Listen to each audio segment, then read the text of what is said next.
Более 5000 георгиевских лент раздадут в Мирном в преддверии Дня Победы. В рамках акции под названием «Ближе к сердцу» их уже начали раздавать сегодня днем на площади Ленина.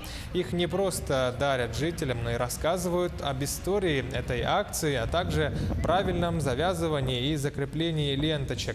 Раздача символа гражданам продолжится в Мирном вплоть до 9 мая.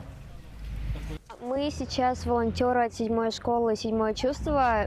Идем от центра Кристина до центральной аптеки, раздавая прохожим георгиевские ленты, объясняя, что проводится такая акция, как «Ближе к сердцу», и объясняя, где и как ее нужно носить, эту георгиевскую ленту.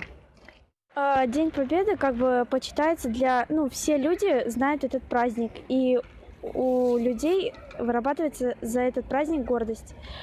Когда разносишь эти ленточки, надо говорить слова с праздником там. Потому что герои, те, которые за нас воевали, они отдали жизнь, чтобы у нас было светлое небо над головой и чтобы мы спокойно ходили по земле.